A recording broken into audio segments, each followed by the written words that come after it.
Israel. I am priest and officer of 50 Kasayad. We are the I.S.U.P.K, started out at 125th Street, Harlem, New York, under commanding General Yahanna. Tonight is the biblical law class. Before we get into the class, I'm going to give you our itinerary for the week, although we're in the middle of the week already.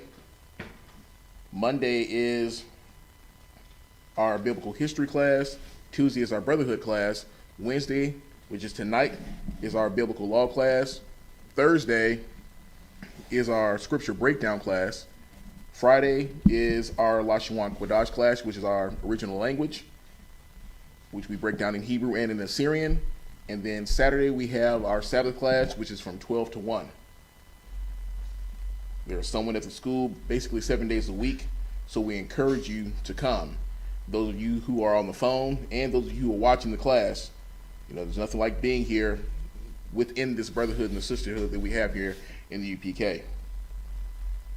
The topic for my class tonight is the Homosexual Manifesto as to Congress in 1987 and implemented by the entropic U.S. Supreme Court. Once again, the Homosexual Manifesto, that is the basis of the class and what we're going to go into. Just to let you know, I'm going to close the class out by reading that article, but what I need you to do is, while I'm going through different precepts and articles leading up to that, pay attention to how in your everyday life you see how homosexuality has infiltrated in everything that we do. Everything that we see something that points to homosexuality.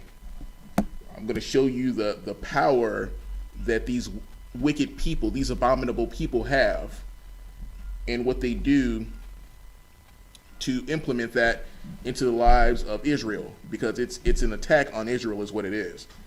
I'm not concerned with any other nation that involves themselves with this abomination, because the laws, statutes, and commandments were given to us.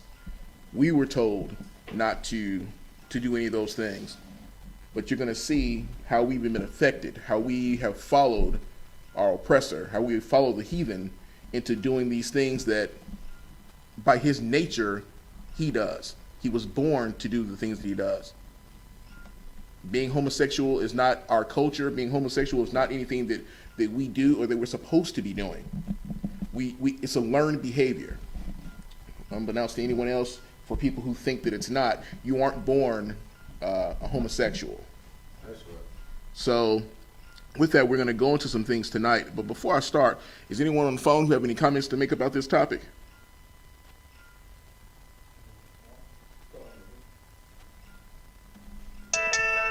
All right, then, well, I will continue.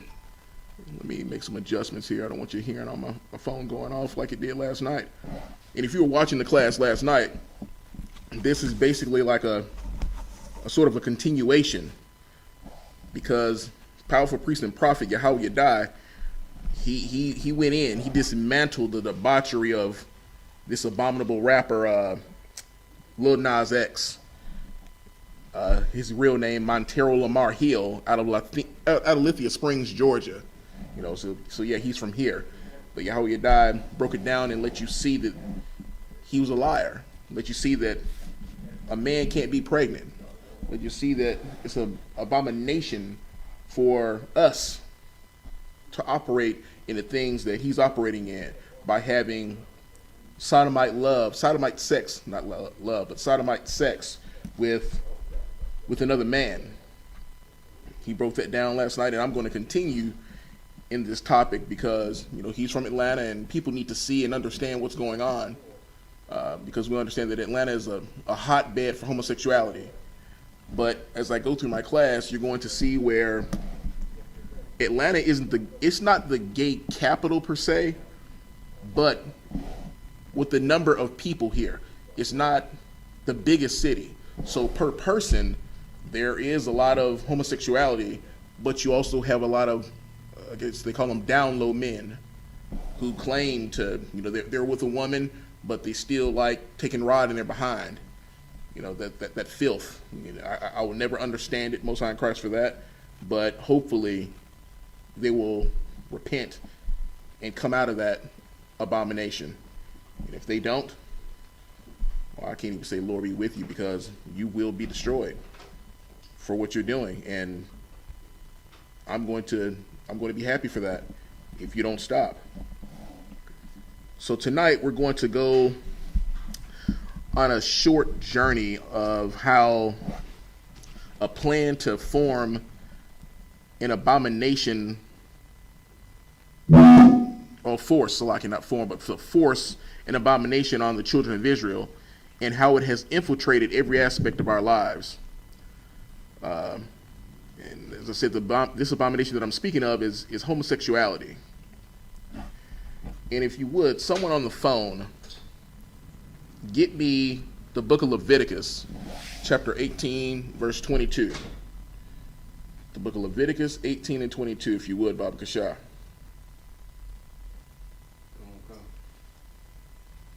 All right, I'll go ahead. Book of Leviticus, chapter 18, verse 22. Thou shalt not lie with mankind as with womankind. It is an abomination. Now, we see that being with a man being with a man and a woman being with a woman, that's an abomination. That's a filthy act of fornication. It's unnatural. It wasn't how the Most High set it up for us to be. He set it up for a man and a woman to be fruitful and to multiply. That's what his plan is. That's what it's going to be amongst those of us in the truth. Us here in the I.S.U.P.K. We're going to follow these laws, statutes, and commandments. There's no homosexuality amongst us. So as I continue to read and go through this, remember what it says in Leviticus 18 and 22. Salak, y'all. Go ahead. Oh, it's a heavy topic that we talking about. You know what I'm saying? The water to Calvin Cahan's own yard. You know what I'm saying? For bringing this out the other night. You know what I'm talking about? Because in order to take the strong man's house, first you got to bind the strong man. Right. And homosexuality, you know what I'm saying, is a way to bind the strong man. You know what I'm saying? In that butt breaking process. That's right.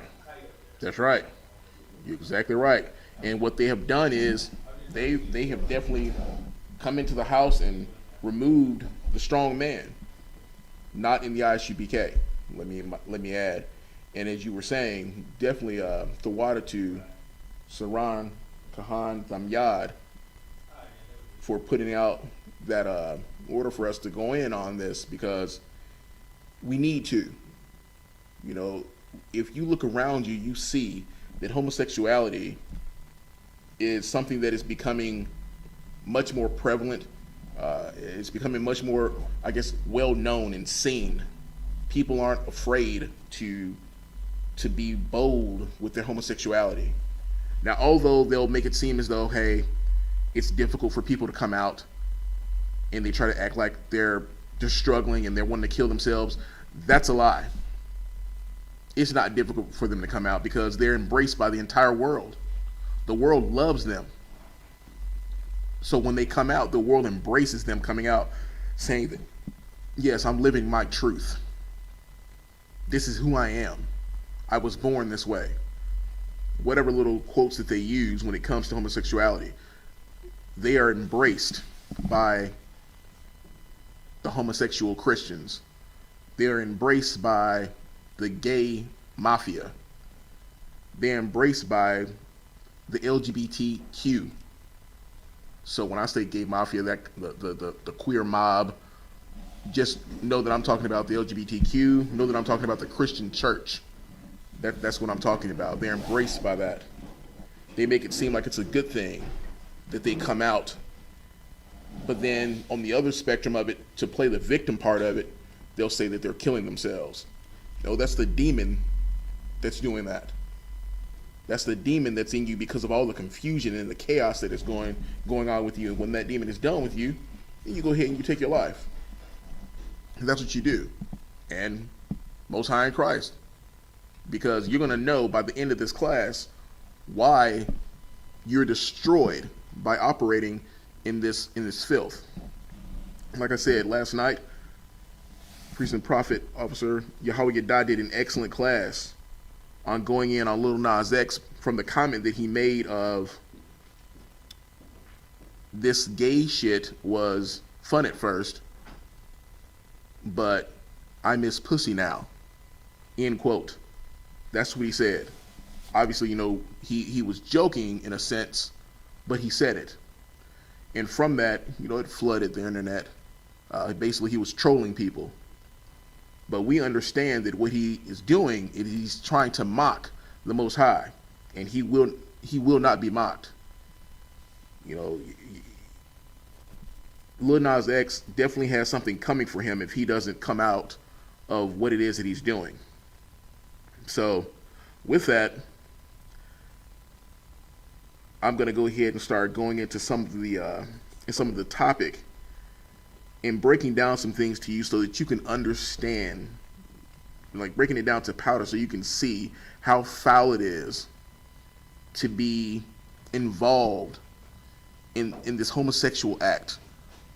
How you have to have a mental illness to do the things that you do when it comes to a man being with a man or a woman being with a woman. You can't be of your right mind doing this. And obviously, we know that you aren't following the law, statutes, and commandments. You can't follow the law, statutes, and commandments and be involved in something like that. So, with that, someone give me the definition of abomination, if you would, Bob Kasha. The definition of abomination.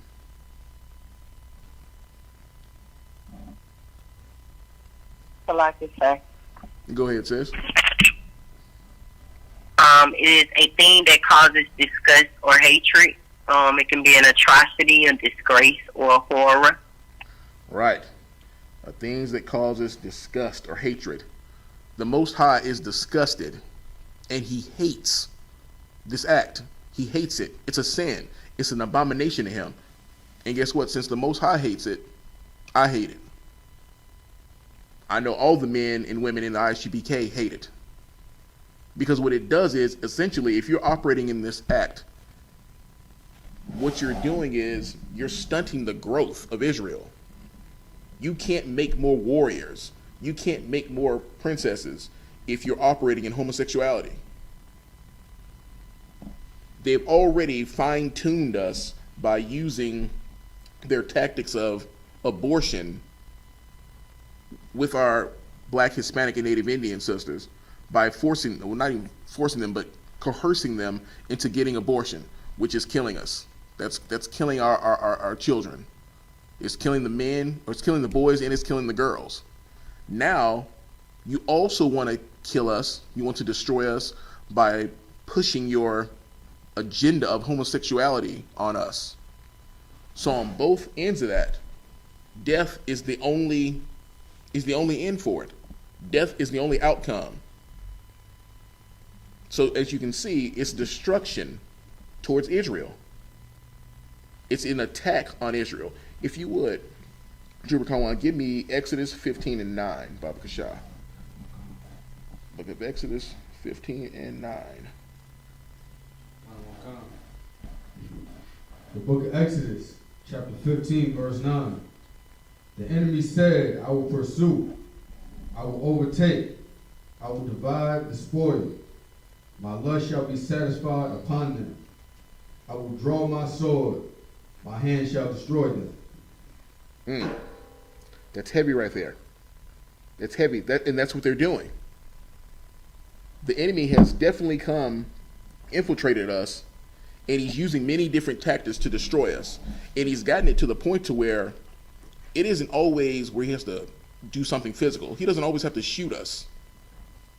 He can do it with things like abortion. He can do it with things like homosexuality. He can do it with things like feeding us things that we shouldn't eat. Pork, shrimp, crab, lobster, and making it a delicacy and putting that in our face, making us think that we're flexing when we eat those things. And Negroes, we got to flex. So if they tell you that lobster is like the upper echelon of food to eat, what are we going to do? We're going to eat all the lobster. So anything that they can do to force our death upon us, they're going to. With the food, with the things that we eat, the things that we drink, the things that we do. So homosexuality, abortion, food. Our oppressor has fine-tuned every bit of it so that we would do it. We have followed the heathen. That's what we've done. We continue to do it. We've done it since we got off the boat. They started training us then, and it's been passed down from generation to generation, and we continue to do the same thing. But as I continue to talk tonight, and I go into this homosexual manifesto, you're going to see just how powerful these homosexuals are. You're going to see what it is that they have put into play. In 1987, if you remember me saying that, it was put into Congress in 1987. Here it is, 2021, 34 years later. Just 34 years later. Now, what I want you to realize is this. When it comes to things being put into action for blacks, Hispanics, and Native Indians, it's always an act of Congress to get it done. To this day, we're still saying, well, for the first time, a black person this, and for the first time, a black person that. But when homosexuals want to get something done, it's done immediately. If they want to push a narrative and they want to go and get something, a law passed, it is pushed immediately. We have to fight, kick, scream, and punch to be able to get on a bus, to sit on a seat, which really, that's nothing. That's how simple we are. The fact that we got to sit in the front of the bus, that Rosa Parks didn't move, which she wasn't even the first woman to do that, but because she didn't move, we think that that's an amazing feat. That's how simple we have become with the things that we think we have accomplished. You haven't accomplished anything until you've accomplished following these laws, statutes, and commandments. You haven't accomplished anything until you've turned away, until you've repented and turned away from birthdays and turned away from celebrating these pagan holidays. Until you come back into your culture, there's nothing that you have accomplished. Let's just say that you're financially well off, but you aren't following the law, statutes, and commandments. You still have nothing. You're still doing nothing. It means nothing to have that. What good does it do a man to gain the whole world but lose his soul? That's what the scripture says. So understand, when it comes to this homosexuality, there are people who are prospering in acting or being gay. You can see it. Once they cross that bridge, it's almost like their life blows up. They're getting everything they think that they want. But what they're doing is they're getting death. So, from that, I want you to understand that God hates homosexuality. Now, we read Exodus 15:9 and let you know that basically that's a war on our nation. Give me Deuteronomy 23:17, if you would, Baba Kashai.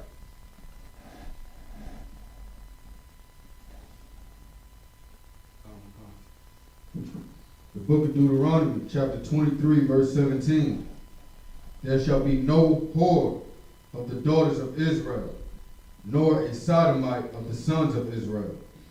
Now, with that, there should be no whore of the daughters of Israel and no sodomite of the sons of Israel. You heard that last night from Yahanna. You're going to hear it again tonight. It's going to be driven home that you understand that there will be no whores of the daughters of Israel and there will be no sodomites. Knowing that it said of Israel. So he was talking to us specifically. He wasn't saying that there will be no whores of the daughters of Esau. No sodomites of the sons of Esau. They weren't given the law, statutes, and commandments. They aren't a holy people. We are. If they want to take rod in the behind, by all means, go ahead and do what you do. You aren't us. But we learned that from them. It's a learned behavior that we got from them. Understand that we didn't just start doing these things. We saw them and we learned it from them. Matter of fact, the scripture tells us, there's a scripture that I need. It says that the Lord made man upright. Could you get that for me? The Lord made man upright. Let's see what that is.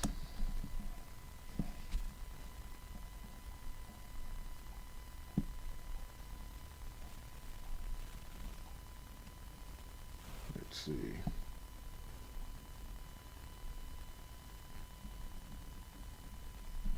Okay, here we go.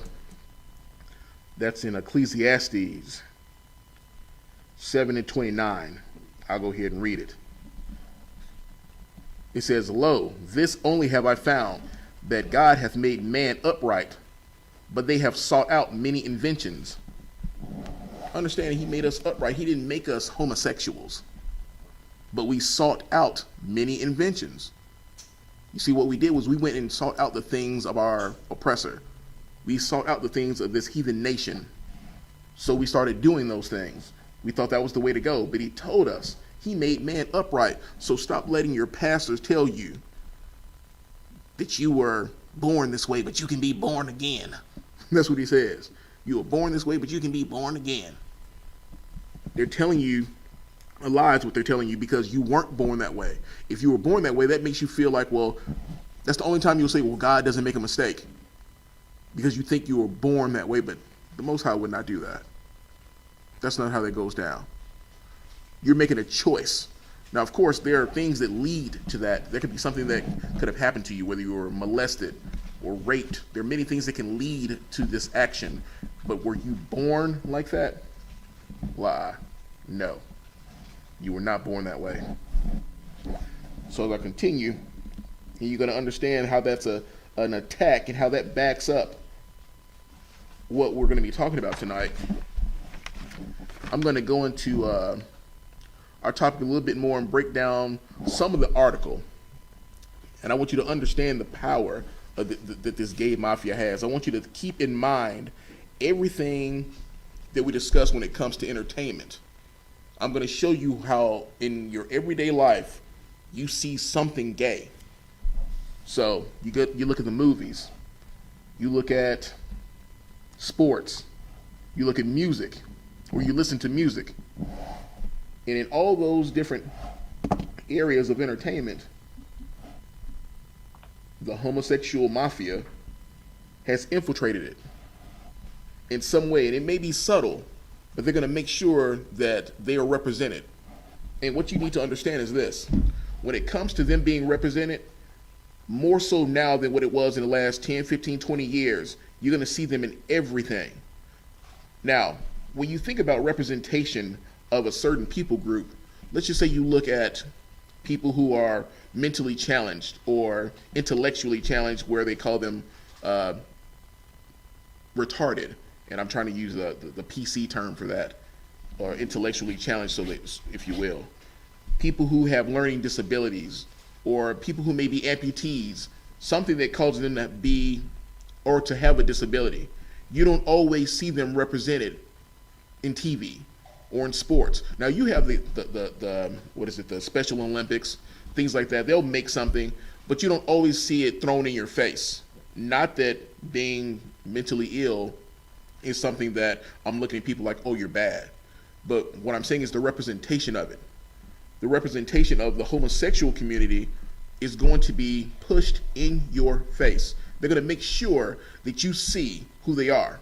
They're going to let you know, we're here, we're queer, get used to it. That's the saying. We're here, we're queer, get used to it. They want you to understand and see that they aren't going anywhere. They want you to know that they're everywhere. In every place you look, you're going to see them. They're going to be represented. Someone always has to say something about them. They want to push it in your face. And there's a reason why they want to do this. You know, there's a well-oiled machine that has been put together for you to see them and for it to become natural to you. You want it to be normal to you.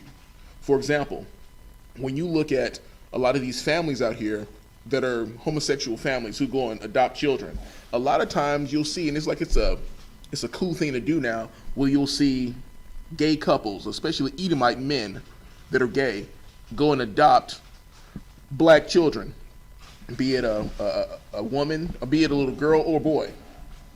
And what they do, the argument is, wouldn't you want them to be in a loving home than to be in a situation where they could be struggling, or where they could be this, that, or the other, where they could be homeless, or their parents are on drugs.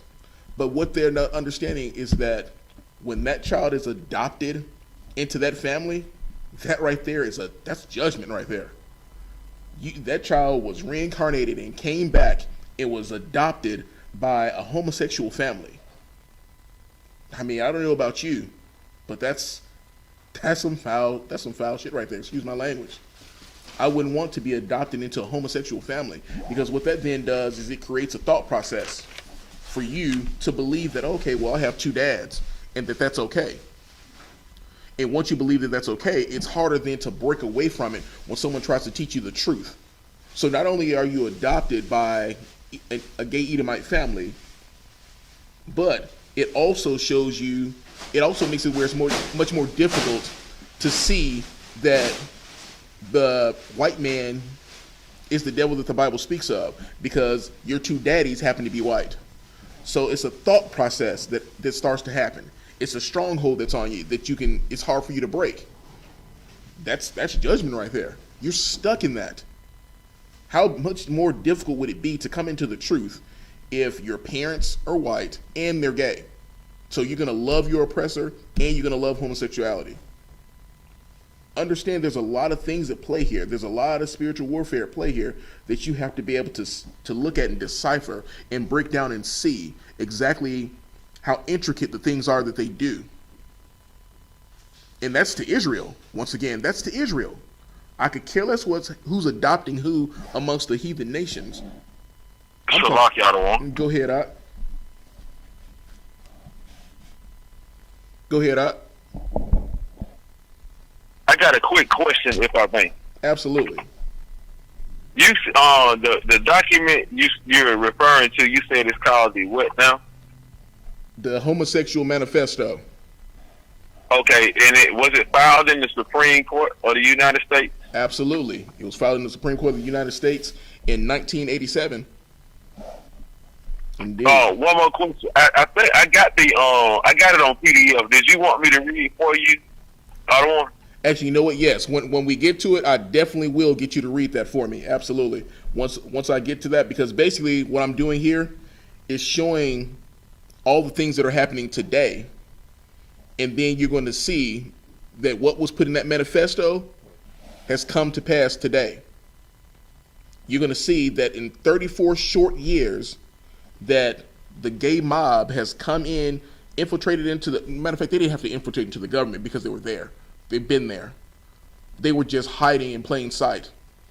So once you read it and you see everything that I'm going through today with this topic, you're going to see where everything that they have implemented is coming to pass right now. And it's absolutely disgusting. But absolutely, I'll definitely get you to read that when I get to it. Now, as I go on here, we're going to go into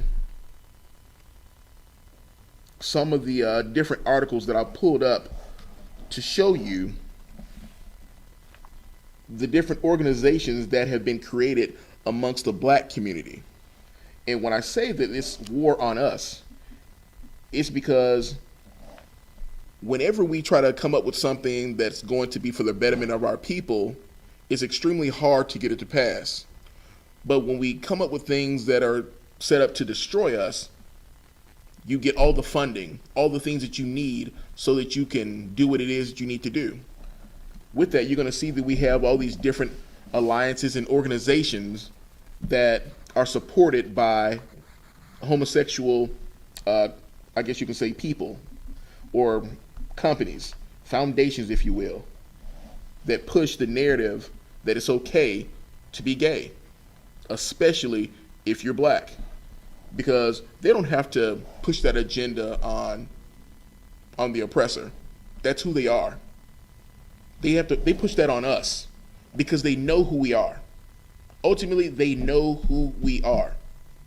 And if you think about it, when a black man is gay, he isn't like your oppressor. Your oppressor can be a cowboy. He could be what you call a man's man and be gay. You won't even know it because it's just what they do. But when a black man is gay, he has to be flamboyant. He's on fire with his homosexuality. So you're going to see why they push that on us. You're going to see that they push it on us because we go to the extreme with it. We make it to where, yeah, we're going to dig in. We're going to go in deep and be extra gay, extra homosexual. Now, I'm going to start reading in part of one of these articles. But before I do, if you could, Trooper Car 1, give me Romans 1:25-27. Baba Kashah.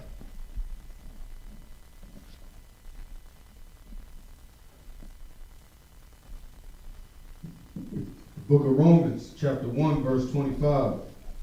Who changed the truth of God into a lie, and worshiped and served the creature more than the Creator, who is blessed forever.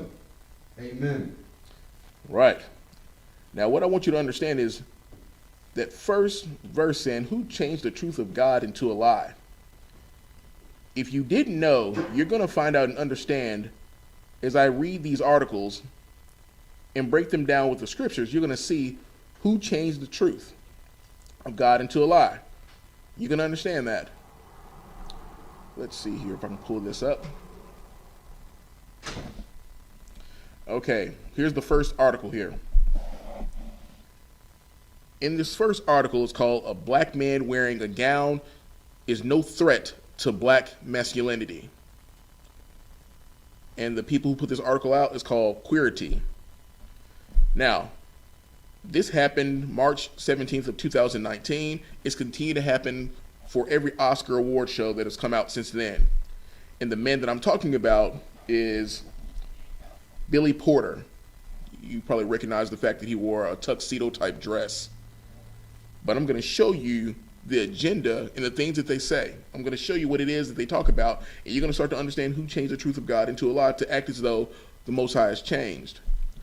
It says here, masculine, an ever-changing word in an ever-changing world.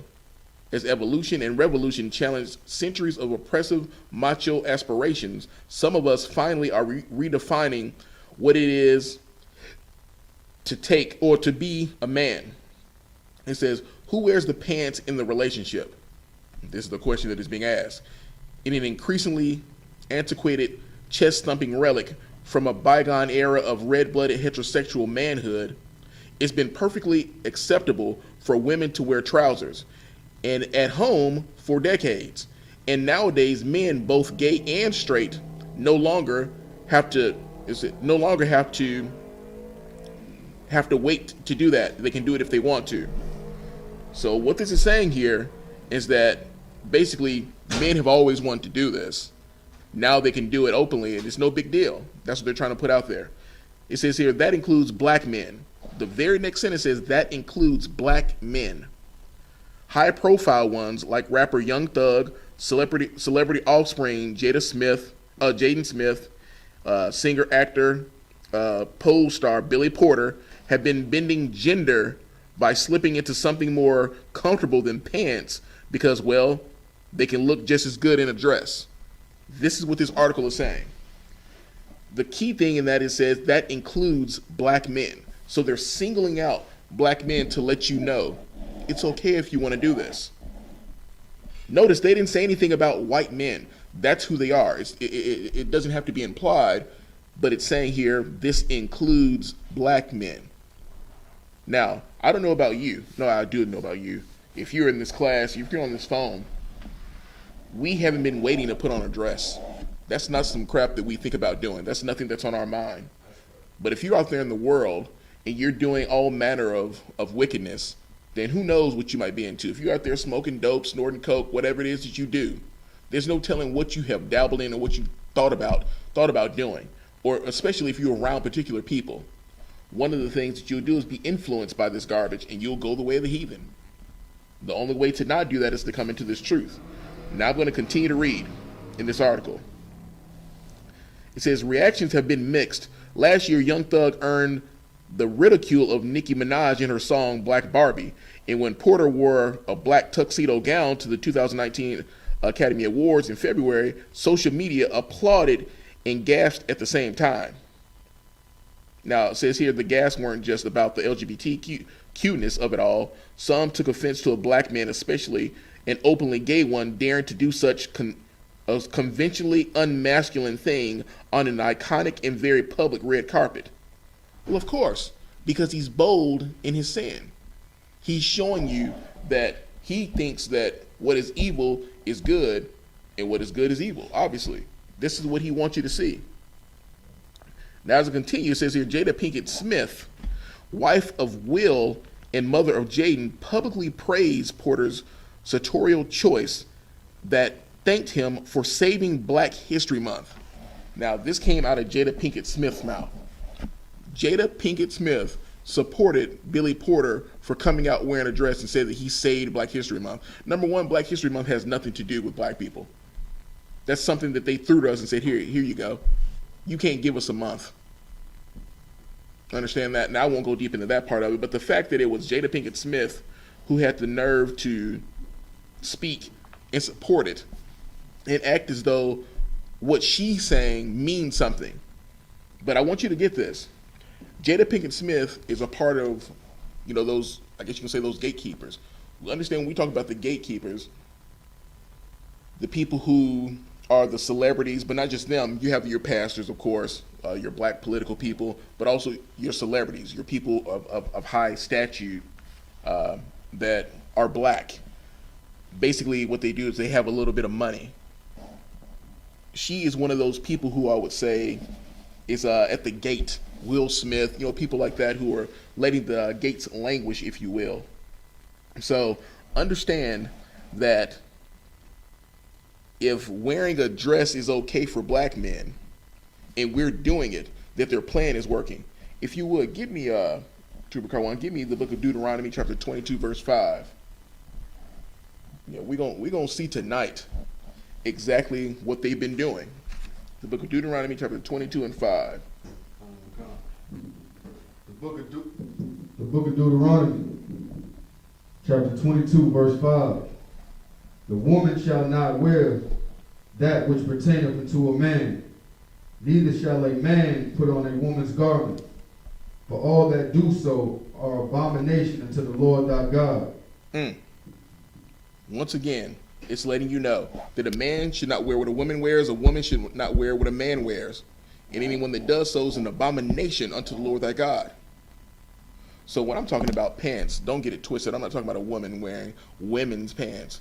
I'm talking about like a woman wearing a man's pants or any type of warlike garment. They don't wear men's clothing. And a man should never be in any type of nothing that a woman wears. No gowns, no nothing.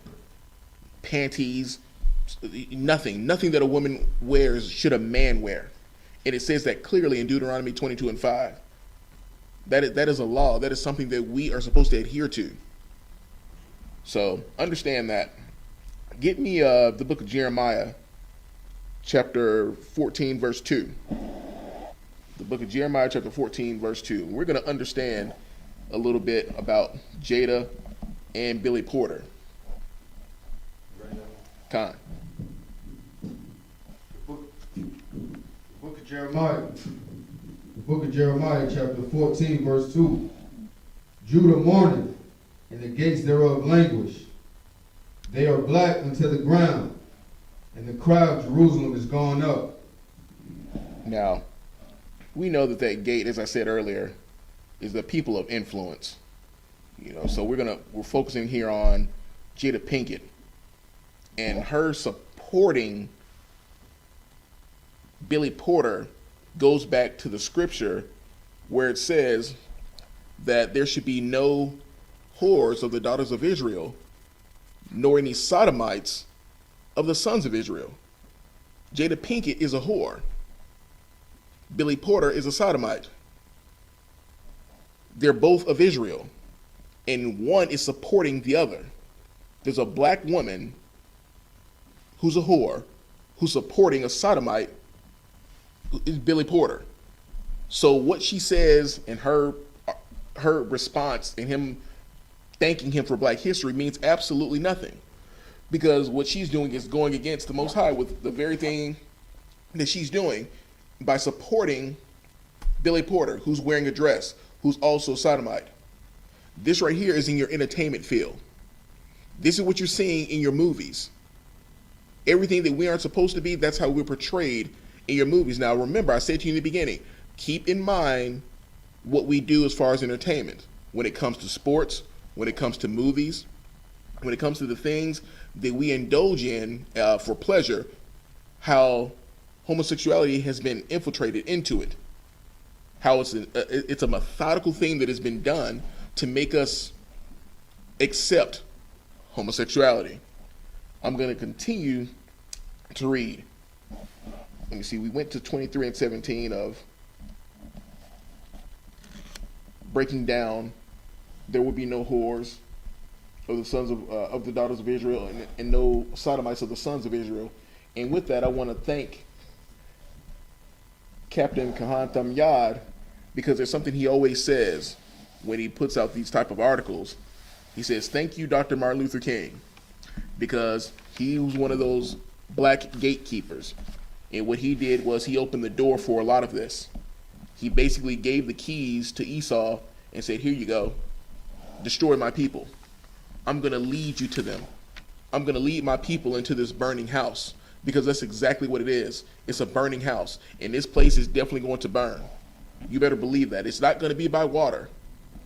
It's not going to be by water. This place is going to burn up for the foulness that it has done, for the foulness that is done to the children of Israel. Now, before I go any further, is there anything that anyone on the phone has to say? Any questions? Anything you want to bring out?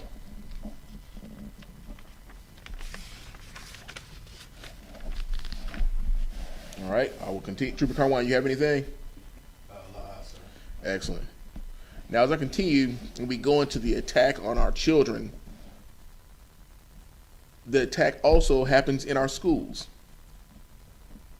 And there are several states that require schools to teach LGBT history. Think about that now. There are several states that require the school to teach what it is to be homosexuals, a lesbian, queer, questioning, confused, whatever the alphabets mean. They're requiring the teachers to teach this. Now, in order for the teachers to do something like that, they would have to have a knowledge of homosexuality. So more than likely, these teachers would probably be gay. They would be homosexuals. I wouldn't think that they would require, or people who don't represent them can't teach their culture better than the ones who are operating in it. So when we send our children to these schools, we are putting them in the line of fire. Ultimately is what we're doing. So it is our job to make sure that from a young age, we're teaching them these laws, statutes, and commandments, so that when they go into this fire, they come out unscathed, because it's surrounded. They're surrounded by this garbage. They're surrounded by this abomination that people are trying to pawn off as good. They're surrounded by this abomination that people are trying to pawn off as love, when we understand that that's not what love is, according to the Bible. Love has nothing to do with homosexuality. When they say that you love who you love, well, if that's the case, as you've heard many times in class from many brothers in I.S.U.P.K, if love is love, then that means that if a grown man loves a little boy, he can do that, and it's okay. If a grown woman loves a little girl, she can do that, and that's okay. There's no such thing as a marriageable age. You can do whatever you want to the youth, because it's love. And you can't argue that. That's what they're saying. Love is love. You can't help who you love. So if someone loves a 50-year-old man, loves a 6-year-old boy, it's okay. Prove it wrong. If love isn't love, then prove that wrong. That's what you're saying that it is. So for anyone that is watching this class that happens to be homosexual, I'm telling you now that you're wrong. That's what you are. You're wrong. And you're going to pay for it. And you're going to understand that you're going to pay for it coming the end of this class if you don't get it already. Now, what you're going to understand here is that Congress implemented this manifesto, and what it did was it opened the door in the Supreme Court for them to place guidelines over what it is that can be taught. It's like they nestled it into their, well, see, we have commandments, but they have their laws. We also have laws, but they implemented these things in a way that they sat there and they somewhat lie dormant until the time that they were supposed to come out, until they were established in there well. So then when it came time to push forward, there could be nothing that would stop it. So this is all well oiled. This is all well planned. So as I go into this manifesto here later, you're going to see exactly what it is that they have done so that your children can't have this forced upon them. Just like in Sodom and Gomorrah, how they want to force themselves on the men. I mean, imagine that.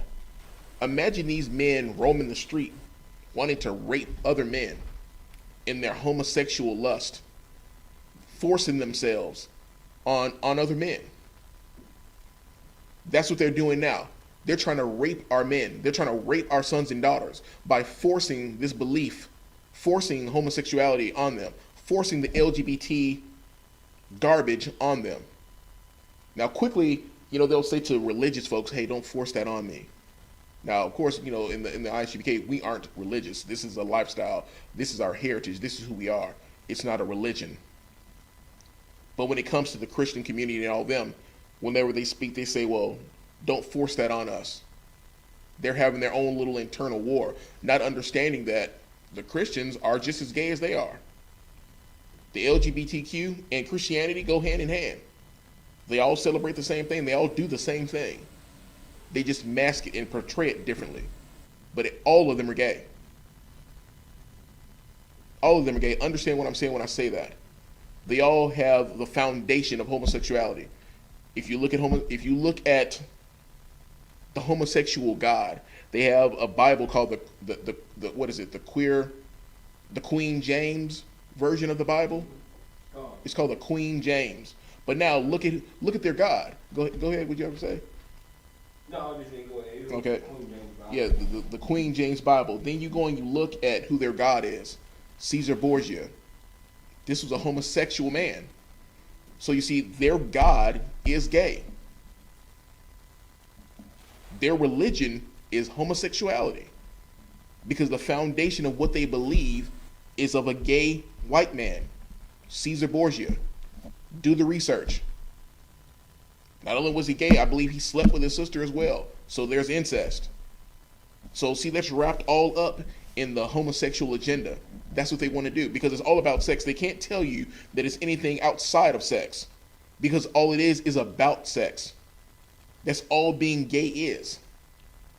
It's not where, because when you're gay, you have a better thought process or you're a better person. No, it's because you want rod in your behind. It's because you have two women who want to bump their vaginas together. Absolutely ridiculous. Understand that it's all abominable. And if you could, you're going to understand also that they're wicked. Give me Job 9 and 24, if you would, Baba Bashar Tuba Karwan. The book of Job, chapter 9, verse 24.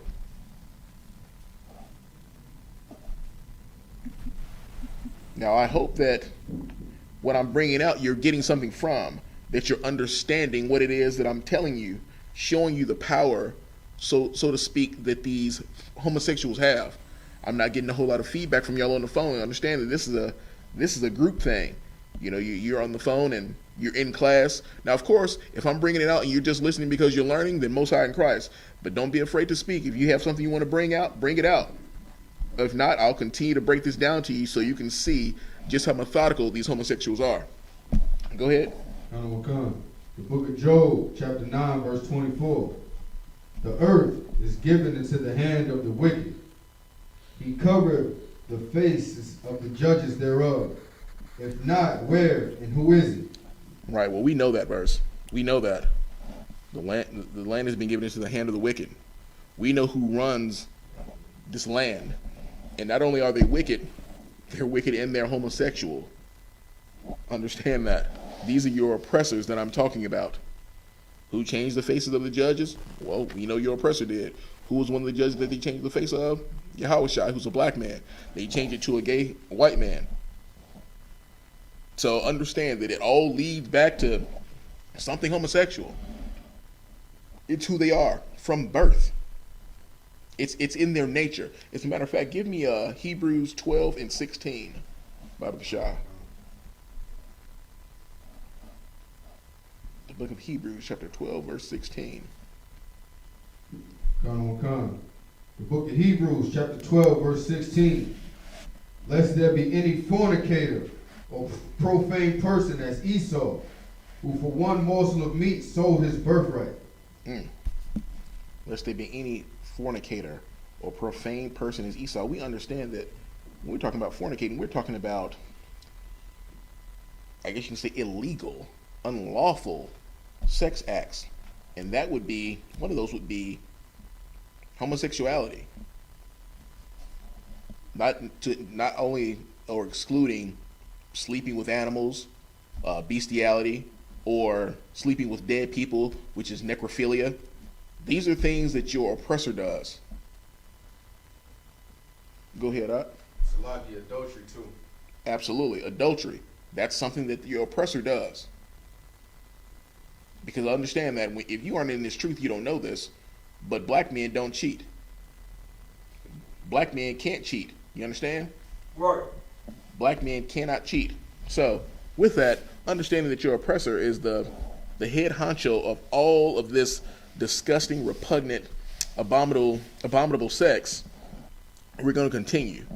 And as I said, the state requires you to teach. These states require you to teach LGBT history. So last night, Officer Yahanna was bringing out about the different states, and there's a scripture that I'm going to touch on that he also touched on that talked about these cities. You know, we're talking about. Sir. Go ahead, sis. This is Sister Santiva. I just wanted to say, being in class last night, I forgot to say that being in Atlanta and growing up here, actually on Marietta Street, there was a sign in the summertime when you stated earlier that it was about butt breaking. There was a sign in Atlanta on Marietta Street. I sent this to Captain Cesario because I thought this was very important to me, like just to see that and growing up here where you never really see that type of stuff, but it was a sign that showed like the whole butt breaking of a black man being broken by the slave masters. You know what I'm saying? So, it's kind of weird that you touch on that subject because a lot of people don't realize, like, even talking about the subject last night, it's not about, like, what city has more prominent homosexuality activity. Atlanta is almost, like, designated for that for some unknown reason. You know what I mean? So, when they show that, they show it in a way where it's, like, you can see it, but if you're not conscious of it, you won't really, like, pay attention to it, but yeah, it was like some transsexuals that was promoting that sign, but the sign eventually came down. I worked by that sign, so I constantly was able to see the sign constantly, but, you know, it was a sign that actually shows you, like, where they were promoting, like, butt breaking, as well as promoting transsexuality, where you're more hip to what's going on here. So if you're here, you're either accepting of it or you're not. You know what I mean? But they promote it very highly here. Me being born here, you never really saw that growing up. So when you see it now, it's kind of like weird. It's a weird feeling when you see that. So just to say that. Right, and I appreciate that, sis. You know, that's heavy what you're bringing out. And you know, when it comes to, like you said, how here it's promoted so much, and you're right. When it comes to homosexuality here in Atlanta, it is promoted. Of course, they call it Chocolate City, or they'll lock your auto on. Go ahead, Op. If I may, what the sister just brought out is so heavy, and it made me think about a precept. You know what I'm saying? Because based on the scripture that you just read in Hebrews 12 and 16, you know, and what she's saying is so true. You know what I'm saying? Me being a country boy from Georgia, you know, Atlanta always was heralded as that black Mecca in the South, you know what I'm saying, where black people could come. But the infiltration started, you know what I'm saying, back in the day with the integration movement when the homosexuals joined the civil rights movement to come together with Dr. King and all those things, and a lot of bills and acts that got passed during that time period included the homosexual agenda. And that precept is Hebrews chapter 13, verse 4. And it says, marriage should be honored by all, and the marriage bed kept undefiled. For God will judge the sexually immoral and adulterous. Salakia. That's right. That is exactly right. That is on point right there. And the water to you for that, and the water says for what you brought out. But here's what we have to understand also. You know, although it's promoted here in Atlanta, and it would seem as though Atlanta has really got it going on with this homosexuality, which they do amongst blacks. Now, as a whole, That's not Atlanta. Atlanta isn't the place that's the most populated. But amongst blacks for it, they're prominent in it, but they're also prominent in, guess what? HIV, AIDS also. So when we're looking at that, we want to look at how the power that comes with homosexuality. And what I mean by when I say this about the states that have the most, you'll see the power of the LGBT community, how prevalent it is there, and what's being implemented. So if you look at California ranks number 1 for LGBT people, meaning like the population. California ranks the highest. If you go down, number 2, Illinois ranks number 1 for university. I think it's the University of Illinois for LGBT students. Now, you understand that California has a large population of people. Chicago, Illinois has a large population of people. Then you go to New Jersey. It ranks number 1 for the most LGBT. It's the most LGBT-friendly state. Now, you'd have to ask yourself, how is it they have all these rankings? Well, there's a ranking system that's set up by these people so that they know where they can go. So they know where their people are. Go ahead, sis. I was going to say, in addition to that, I didn't know that, but I will say, for Atlanta, you know the curse is here, though, because Atlanta has, like, the highest HIV or AIDS rate, like, versus some country like Zimbabwe, I think they compared it to. So, and Atlanta is not that big. It's not as big as people think, but that curse is here heavy because they have the highest AIDS rate compared to a country like Zimbabwe in Africa. So Right. you know the curse is still here. Like, Right. because I guess there's so many blacks here, it's so prominent as far as blacks coming here thinking they can be successful. You're exactly right. You're exactly right, and that's the point that I'm making when it comes to Atlanta. The number of HIV. Yes, sir. Go ahead, Hey, if I could, though, that when Susan they brought out, you know what I'm saying, about being so small, they just like about a lot of black people here. I mean, it's just like in every hood and ghetto, man. When you got like I two before word, but earlier about industry. You're right. Don't give a damn if the population big or small. You know what I'm saying? They go get around. So it's like. Right. And that's what it's doing. And like I said, with that HIV/AIDS, like the sister saying, that curse is here. Now, when you look at these other places, of course, you're not going to see the HIV and AIDS like that because it's not as many of us, well, especially when it comes to, as I continue to go down, like Colorado. It says here, Colorado has one of the largest community centers in the U.S. for the gay population. Then when we look at Oregon, Portland, Oregon is the hub for what they say queer life, second only to San Francisco. Now, bringing that out about Atlanta, the reason why it seems that Atlanta is so much more prevalent in it is because it's a fewer number. So per person, it looks as though Atlanta is blowing up with homosexuality because there's fewer people. So to the number of people that are actually gay and have AIDS or HIV, yeah, I mean, Atlanta is popping with it. Some of these other places, these other cities are much larger, and they don't have the number of HIV or AIDS cases that Atlanta may have. But it's talking about the power that the LGBT community has. Once they set something up, once they put something in place, it blows up, it catches fire. So if someone wants to go and set up a hub somewhere for whatever it may be, they can do it. The power that they have to set up something to push the homosexual agenda is greater than anything that black people do, unless we start following the laws, statutes, and commandments. We don't have the power to set up something and say we're number one in this, we're number one in that, but the LGBT community does. And understand this, even within the LGBT community, there is prejudice in that. Because if you're white and you're gay, and you're black and you're gay, that doesn't remove bigotry. That doesn't remove being prejudiced. So they still have their subgroups within their own LGBT community. Although they'll say, well, Black Lives Matter, you still have the same people within their society who believe that black folks ain't shit. that they're nothing. So we definitely don't want to get it twisted that Salakia. We definitely don't want to get it twisted that there is some sort of camaraderie or anything amongst the LGBT community, because they still look down upon us, even within it.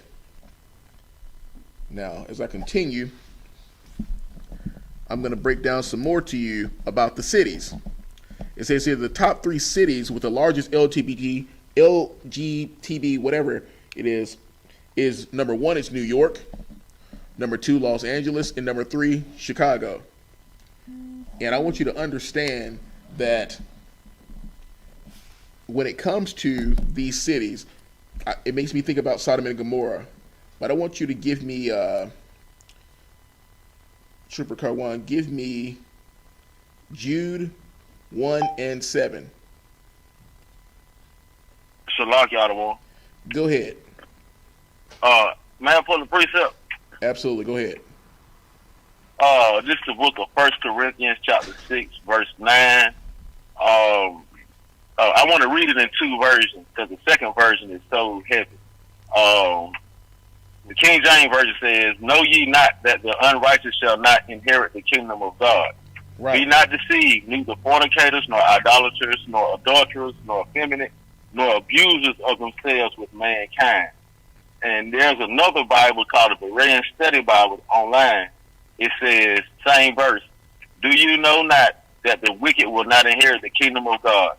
Do not be deceived, neither the sexually immoral, nor idolaters, nor adulterers, nor men who submit to or perform homosexual acts." Salakia, I don't want. Heavy. And that's clear and to the point. It's letting you know there's no mistaking what that is saying there. And actually, I did have that as one of my precepts. I appreciate you for bringing that out, because without a doubt, we're going to see, before this is all said and done, the consequences of operating within this, being sexually immoral. So if you would, go ahead and read that Jude 1 and 7 for me, Baba Kashah. Come. The book of Jude, chapter 1, verse 7. "Even as Sodom and Gomorrah and the cities about them in like manner, giving themselves over to fornication and going after strange flesh, are set forth for an example, suffering the vengeance of eternal fire." Now, all these cities that I just brought out, when it's saying here, even as Sodom and Gomorrah and the cities about them in like manner, giving themselves over to fornication and going after strange flesh, are set forth as an example, suffering the vengeance of eternal fire. What this is saying is that basically Sodom and Gomorrah and their neighboring towns, which were filled with sexual immorality, sexual perversion, those cities were destroyed by fire and to serve as a warning of God's judgment. So as I'm looking at it today, and we're looking at these major cities like New York, Los Angeles, Chicago, that have millions of people populated within them that are operating within this abomination. These are these other cities. When it's saying Sodom and Gomorrah and the neighboring towns, these are these other cities that are going to also be destroyed. All of America is going to be. But know that these cities are supporting each other. They can go from one place to the next. They can look and find, just like there's a movie, and I believe it's called The Green Book. It was The Green Book, where black people knew in this book certain places that they could go to, certain towns and or restaurants that they could go to.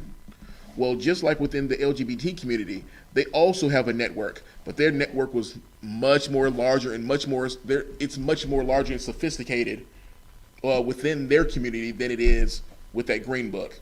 They're letting you know where you can come here because this state has the best school. This state has the best living opportunities as far as job. And these are within the gay community where they let you know, hey, you can come here, we'll support you. Just like if you have a fraternity or sorority, how you can go to one of them and they'll promise you, hey, if you join us, then we'll promise you a job. We'll promise you that you can get a job here. Well, just like in the LGBT community, It's not about the promise. It's about the access that they create for you in that community. That's the power that they have. They go and they set up and they create relationships and they build empires wherever they go so that they can rule. So they can be number one with what they do. Go ahead, Op. I would like to say pause.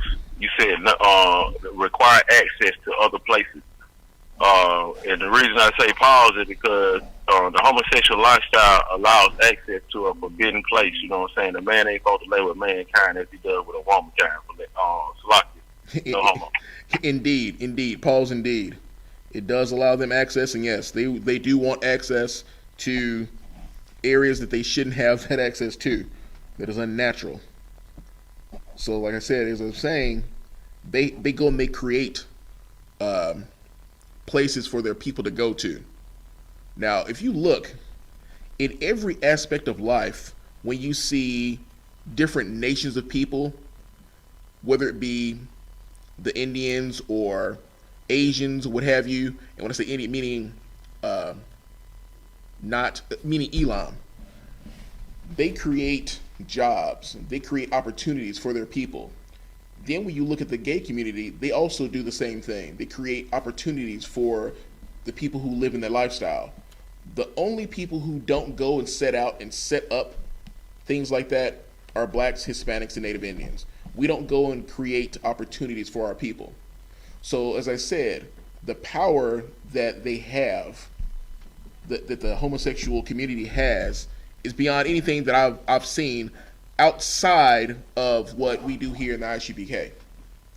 In the I.S.U.P.K, when we bound up to do what it is that we need to do, we do it, and we do it great. We do it big. We do it like it's supposed to be done.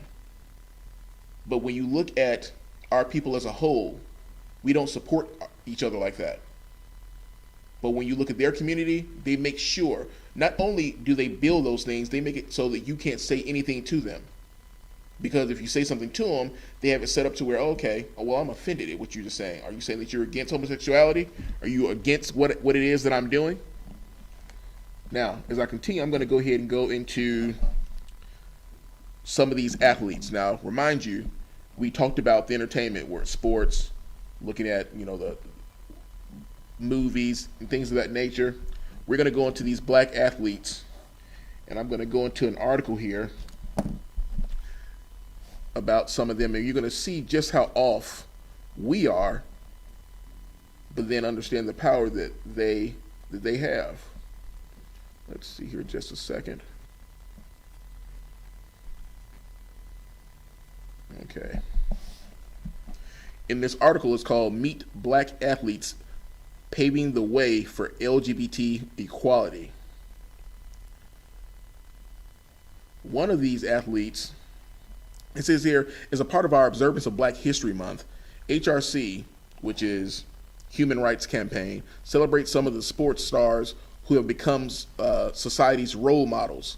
Now understand, society's role models, they're speaking for blacks here. Those are those gatekeepers.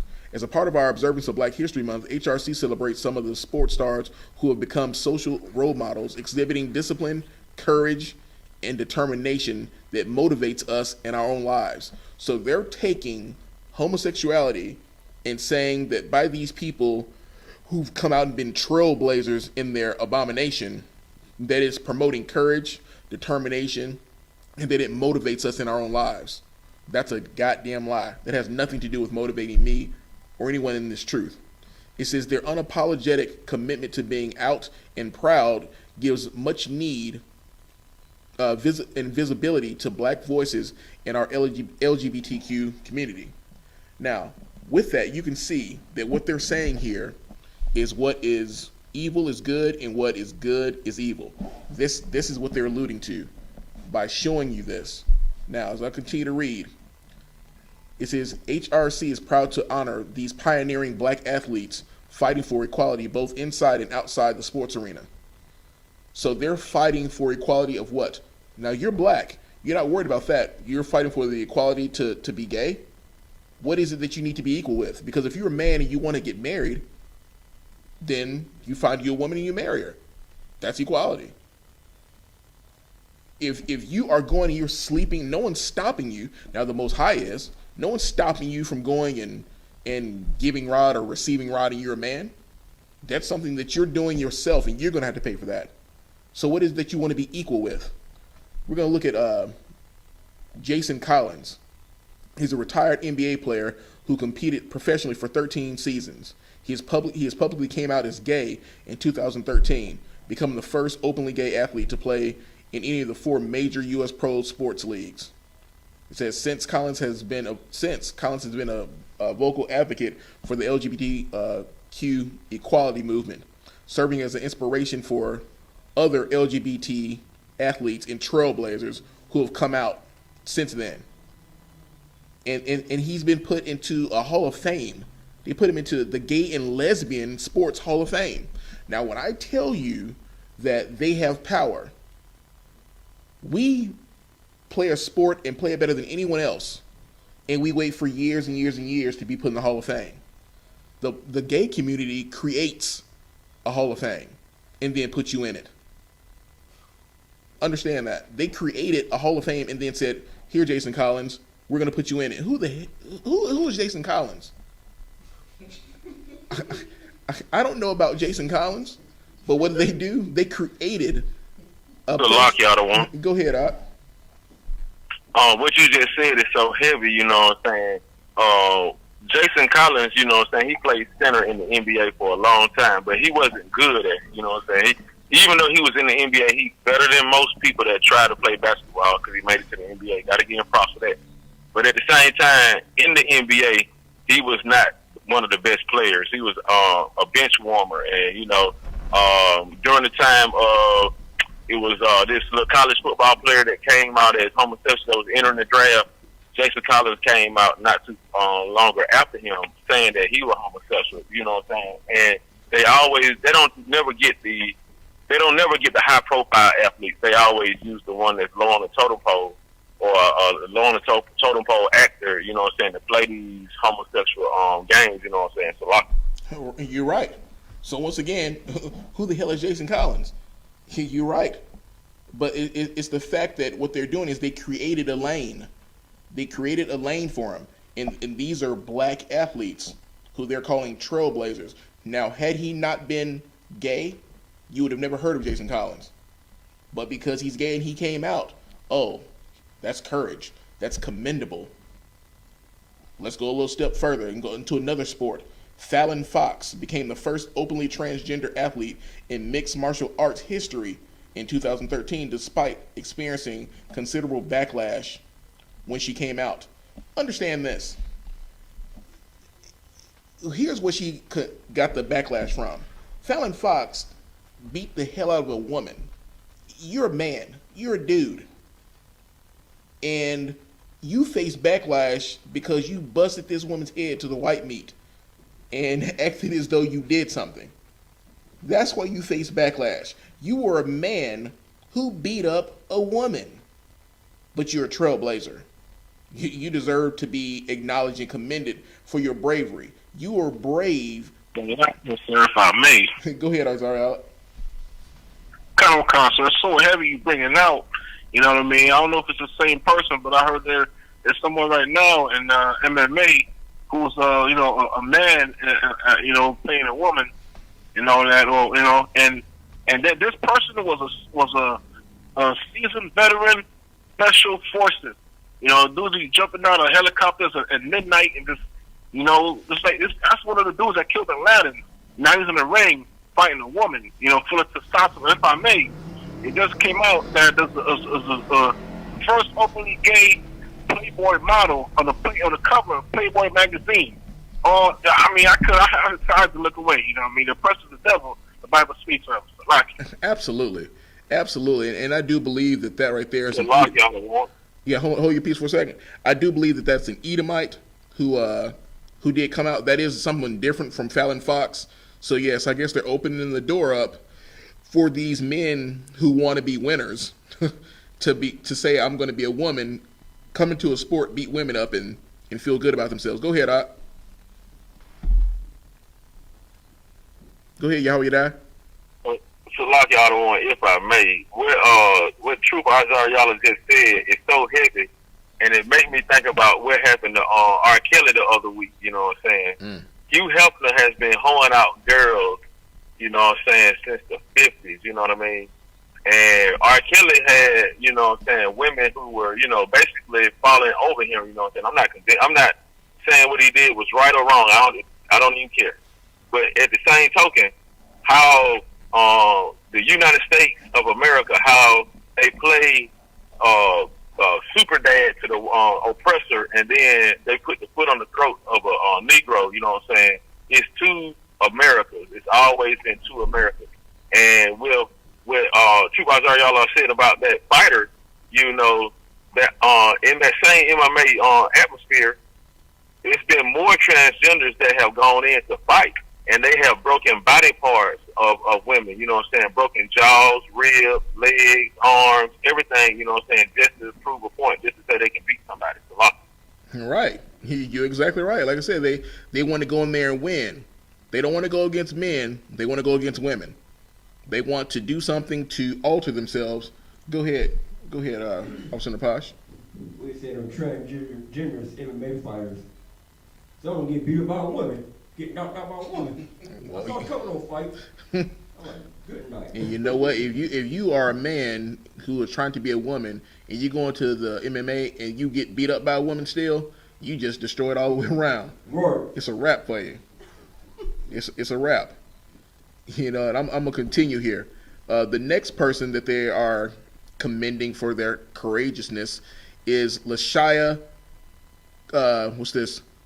Clarendon. And she is, let's see here what they have here, this acronym for her. It says here, she's a biracial, black, gay, female, genderqueer, and Christian. God dog, that's a tongue twister. Let me say it again. A biracial, black, gay, female, genderqueer, and Christian WNBA basketball player. That's her title. That's how she wants you to say it. Biracial, black, gay, feminine, or female, genderqueer, and Christian WNBA basketball player who's from the Atlanta Dream and has proven to be a formidable force both on and off the field. On and off the court, embracing the intersection of her identity. Clarendon is a vocal proponent of the LGBTQ equality and regularly uses her platform to advocate for change. Understand this. Like I said, when a black person, if you're a homosexual, you can create a lane. You can create one of these organizations that is going to support what it is that they do, and then you're going to have people who are going to support you. If you are black, I put it like this. I've seen it. There's a time when I put on Facebook, we're looking for clothes or we're looking for food so that we can feed our people, clothes so we can clothe our people. Not one Christian said anything. That's to support our people. It would cost you nothing. Not one Christian said anything. And all I did was say, hey, if you want to help your people, put your faith where your mouth is if you claim you have it. But when you're gay and you post something, you say, hey, I need help doing this, you're going to break the internet. Because when you're gay and you ask for it, they make sure you get it. There's power behind what they do. Because you know who's blessing them? Their gay God. The gay God they serve is blessing them. Understand that. It would seem as though that they are prospering, but they are not. They're prospering into death is what they're prospering in. So when you look at these people that they're claiming to be so courageous because of what it is that they're doing, I'm going to read to you how disgusting it is when you look at them putting these people on a pedestal, because we know that they changed the truth of God into a lie. But understanding what it is, and when the Most High is using courage, he's not talking about anything that they're doing. So I'm going to read this real quick. Joshua 1:9 says, have not I commanded thee, be strong and of good courage, be not afraid, neither be thou dismayed, for the Lord thy God is with thee whithersoever thou goest. In this right here, he wasn't with Jason Collins when Jason Collins was coming out admitting that he likes Rod in his behind. That wasn't courage. What courage is for the men in the I.S.U.P.K to go out into these streets and tell the truth to anyone, to stand in the face of that adversity, knowing that there are people out there who want to take our lives. That's what courage is. I'll read another one. Deuteronomy 31:6 says, "Be strong and of good courage. Fear not, nor be afraid of them. For the Lord thy God, he is that doth go with thee. He will not fail thee, nor forsake thee." He wasn't talking to Fallon Fox when he was getting in the ring, beating the hell out of men. Beating the hell out of women. That wasn't the courage that the Most High is talking about. When I go into 2 Timothy 1:7, it says here, "For God hath not given us the spirit of fear, but of power and of love and of sound mind." That wasn't what Laisha Clarendon was doing by going out there saying that she likes to bump vaginas together. It doesn't take any courage to come out and say, "Hey, I'm gay." Because guess what? The world loves you. The world loves you. They support you. So stop trying to make yourself a victim. You see, what it is the gay community has created a narrative that they can't come out, that they aren't accepted. Accepted by who? They're everywhere. They are everything. You have gay people, and then you have the I.S.U.P.K. Now, understand, I'm not saying that every single person out there is gay. But what I'm saying is this. The power behind the machine of homosexuality is supported by gay and straight. That's what I'm saying to you. It's supported by gay and straight people alike. So with that, I'm going to go into, we're running out of time here. Once again, we understand that there's a group of people who changed the truth of God into a lie, and we're learning who that is, and we're learning how they're saying that what they're doing is courageous, what they're doing is good. We know that that is a lie. We know that that has infiltrated the black community because we accept it. You have so many people that I talk to, Salakia, that are black males who say, "Hey, live your life, I just want you to be happy." That's what they'll say to support homosexuality because they don't want to seem mean. Please, I don't support your homosexuality. And if you think that I'm being mean, fine. I hate what you're doing. I hate you for doing it. You're destroying our people with what you're doing. So, Salakia, with that, I want Yahweh die. Salakia, you said that you have that homosexual manifesto. If you could, I got it from the Supreme Court. The actual document from the Supreme Court. Actually, yes, that's exactly what I want you to read. Go ahead and start with that. Now, before you start, I want all the people that are online and everyone that is watching the class right now, and the brothers in class, understand that everything that we've talked about tonight, these things have been implemented. They've all come to pass.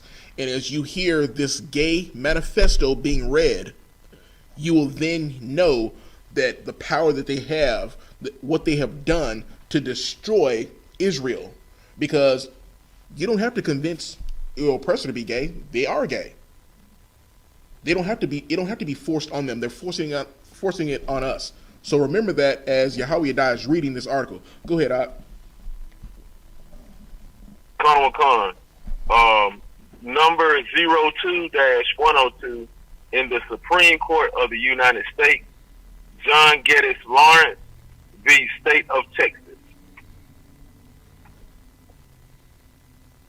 Give me a second to get down to it.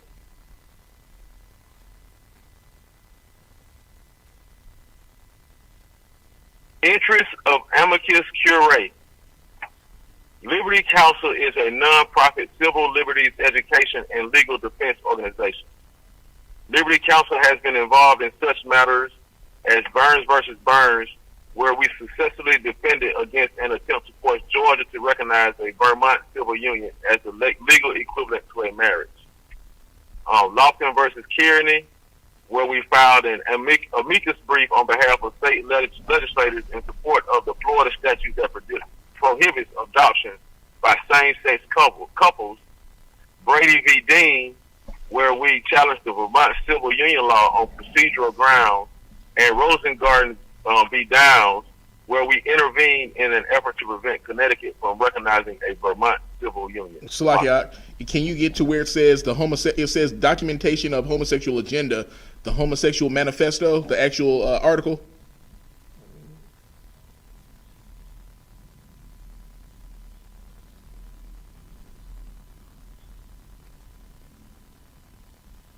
If you don't, you know what? If you don't have that part of it, because there are some variations, what I'll do is I'll read what I have for time's sake. It says here, documentation of homosexual agenda, the Homosexual Manifesto by Michael Swift, gay revolutionary, reprinted from the Congressional Record of the United States Congress, first printed in the Gay Community News, February 15th to the 21st, 1987, 34 years ago. Now, it says here, we shall sodomize your sons, emblems of your feeble masculinity.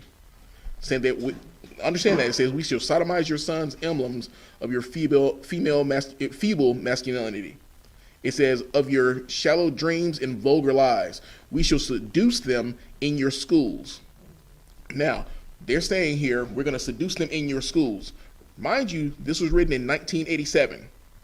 I just brought out where all these schools, well, in Illinois, they have the #1 college for LGBT community. This is things that have been put into place so they can build up this, so that they can have a place where they can go and feel comfortable. It says here, we shall seduce them in your schools, in your dormitories, in your gymnasiums. Now, if you understand what it's saying, in your gymnasiums, we understand that in these gyms, if you go back into Greek history, and I know that Yahanna has some on this, when you look at in these gyms, a lot of these people, they would wrestle or they would have workouts and they would do that butt naked. Now, so that's something that they brought on, that they continue to do, and they're putting in these manifestos. It says in your locker rooms, in your sports arenas, in your seminaries. So when you're looking at your sports arenas, you're looking at all manner of sports where homosexuality is now blowing up. And then it says here in your seminaries, look at your pastors, look at your Catholic priest.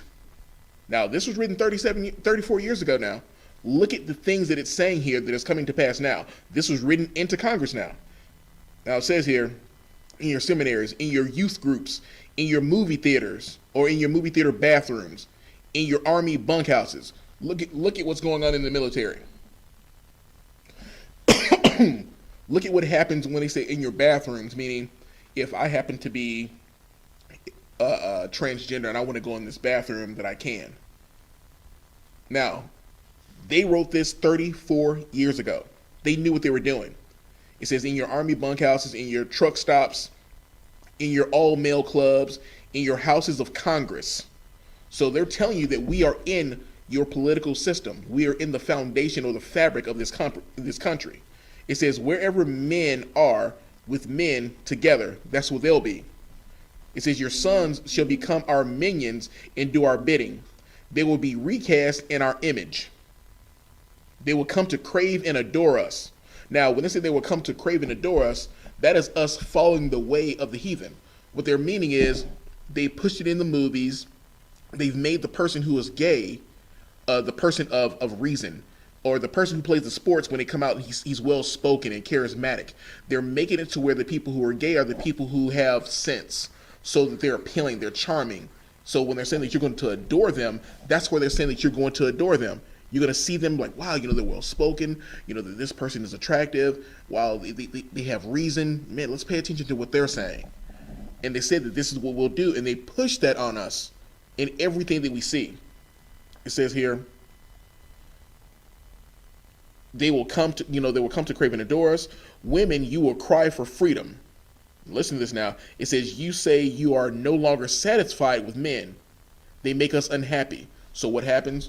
These women say, well, I'm done with men. I don't want a man anymore. I want to try a woman. Now you see that very prevalent today. Where they're like, oh, I'm done. You see a lot of black women out there who have kids, but they're in a gay relationship with a female that's supposed to be a dude. And they're telling you that right here in this manifesto. It says, you say you are no longer satisfied with men. They make you unhappy. It says, we, connoisseurs of masculine face, the masculine physique, shall take your men from you. Now, when it's saying that we'll take your men from you, you have gay men who hang out with. I'm looking at Israel, gay men who hang out with women, and those women think, oh, that's my man, oh, that's my friend, that's my so and so, whatever. The gay man hates you, Black, Hispanic, and Native Indian women. If they're hanging out with you, they hate you. They hate you, and they want you. Sir. Go ahead, sis. I was going to say, this is Sister Santee, bro. I was going to say that is very true. I think we spoke about that before in class on previous times, where a lot of times you will think that the guys that are homosexual, your friends, they'll start to make certain comments at you. You know what I mean? Like, where you'll know, like, they really dislike you. You know what I mean? And a lot of Black women think that's their friends, but sometimes they're actually sitting back just observing you and watching you in awe because you're a woman, but also in a jealous type of rage. You know what I'm saying? Right. Where they really don't like you. They don't like you. And so you'll feel that come up off of you a lot of times if you have been friends with certain type of people in that lifestyle. You're right. They make no mistake about it. So. Absolutely, they do. It has been talked about. They do. Go ahead, Op. I just pulled up what you reading, right? Mm-hmm. And when you get deep into this thing, these homosexuals, they are really methodical, and they really do have a plan. And when you, like you said, when you look at the manifesto and look at how they move today, it's really, you know what I'm saying, it really has come to fruition. Absolutely, absolutely. That's why it's so heavy to see the power and the force behind what they do. They came together and said, here's what we're going to do. But Blacks, Hispanics, and Native Indians can't come together and seem to get anything right. Only if we come together in these laws, statutes, and commandments can we move. But these people, these homosexuals, they've come together and they move like a machine. And look at what they've done. It says here, we will embrace them when they weep. We will amuse them. We will instruct them. We will embrace them when they weep. Women, you say you wish to live with each other instead of with men. Then go and be with each other. We shall give your men pleasures. See, so what this manifesto is doing is letting you know that they actually hate women. So you can be a gay woman, but the manifesto is letting you know that these gay men, they hate women. That's what this is letting you know. It says they have never known because it says we shall give your men pleasures they have never known. Now, when I say this, you're going to know that gay women say this very same statement. We shall give your men pleasures they have never known because we are foremost men too. So what they're saying is that because we're a man, because they're men, they know what pleasures a man. Well, I'm going to tell you that's a goddamn lie. They can stop that. He says, we shall give your men pleasures they have never known because we are foremost men too, and only one man knows how to truly please another man. That's what this homosexual is saying. So it says here, only one man can understand the depth and feeling, the mind and body of another man. That is what women say. And they learn that from the man, from the homosexual man. It says all laws banning homosexual activity will be revoked. Instead, legislation shall be passed which engenders love between men. All homosexuals must stand together as brothers. We must be united artistically, philosophically, socially, politically, and financially. Listen to this now. We will triumph only when we present a common face to the vicious heterosexual enemy. So they're letting you know that if you're straight, you're the enemy. That is what this manifesto is telling you. It says if you dare to cry, and I'm reading this from the manifesto for anyone who's watching this. It says if you dare to cry bundle of sticks. If you know what bundle of sticks is, then you know what it's saying here. If you dare to cry bundle of sticks, fairy, queer, at us, we will stab you in your cowardly hearts and defile your dead, puny bodies. We shall write poems of love between men. So look at your songs out there. There's a lot of songs that are underlying that are gay songs. There's a song out there, it's a summer song by Earth, Wind, and Fire, which I found out happened to be a homosexual song. It is by Earth, Wind, and Fire. So believe me, it's definitely infiltrated. It says here, men which will replace Slovakia. We shall make films about the love between heroic men which will replace the cheap, superficial, sentimental, insipid, juvenile, heterosexual infatuation. Brokeback Mountain. That's a movie. But look at the movies Lock now. out of one. Go ahead, Art. SpongeBob SquarePants made the big screen. So lock it. Now look at that. So it's everywhere. But look now at your TV shows. There's a show called, what is it? It's a show where these women are strippers and they live in like Mississippi or New Orleans. I can't think of the name of it off the top of my head, but the person who runs the strip club is a gay man. And go ahead, sis. This is Sister Santiber. It's P Valley. There it is, P Valley. And a lot, and not to cut you off, a lot of women, as I've noticed, because I'm an '80s baby. But what I've noticed is a lot of girls, once they have children or they have multiple children, if it don't work out with a man, they'll tend to run to a female for financial purposes. I see that a lot, and I can speak on that from experience. So, been around certain women where they have children, so if it don't work out with a man, that's what they run to sometimes. So you'll see them play the field between both sides. They'll play the man and they'll play the woman a lot of times. See? So these things that they implemented, they knew how to present it to you. They knew that you would look at it in a certain way and start to say, well, if they can do it, I can do it. Go ahead. I'm on concert, if I may, and let's not forget, for those who don't know in the world, Will Smith got famous from 6 degrees of separation.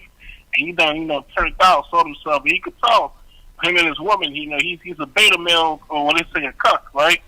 He let his woman go out and do what she's doing, and he's probably in the background blowing rod, you know what I mean? And that's the life I made.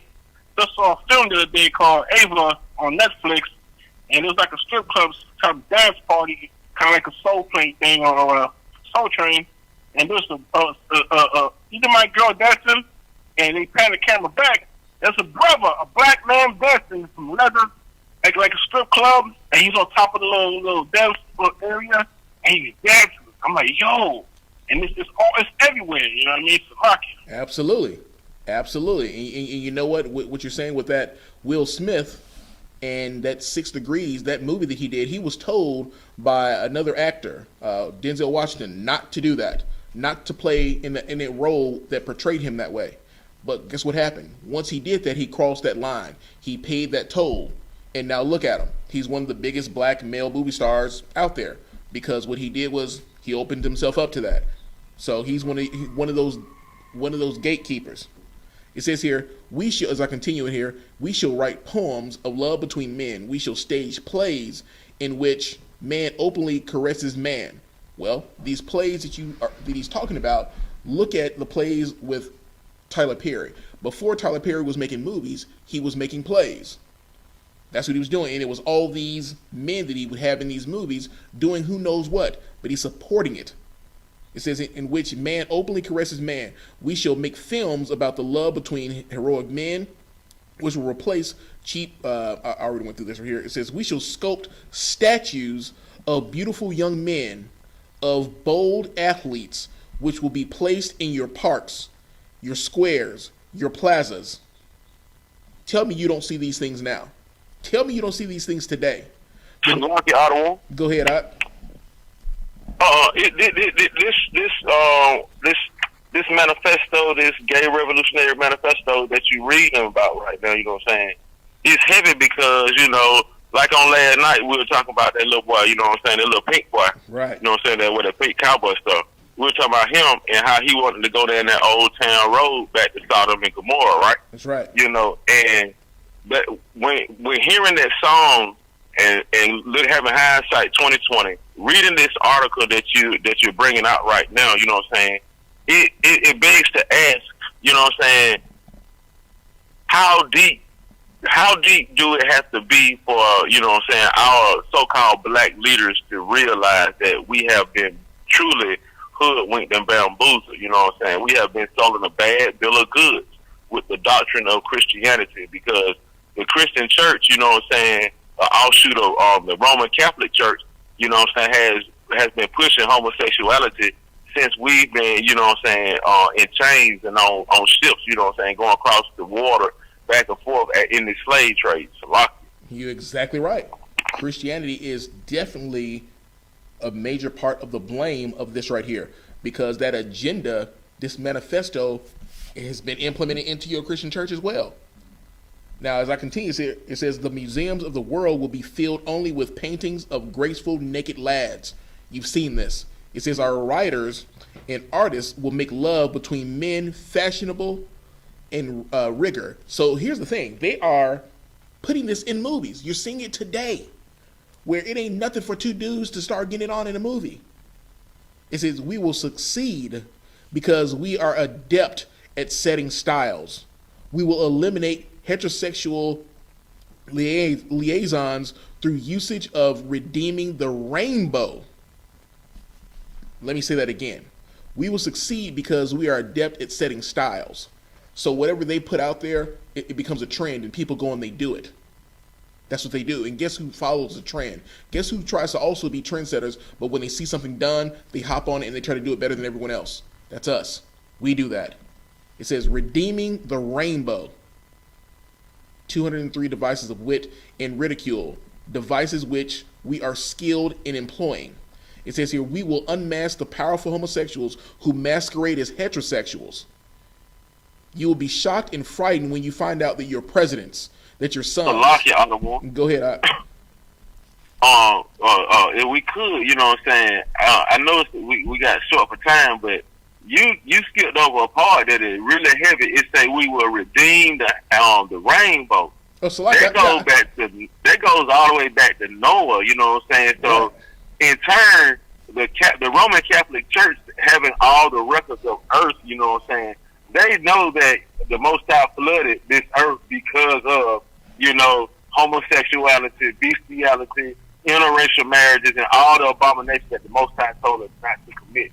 And in what you just read, it said they're gonna redeem the rainbow, meaning they're gonna claim it back for themselves. Right. This is heavy philosophy. Absolutely.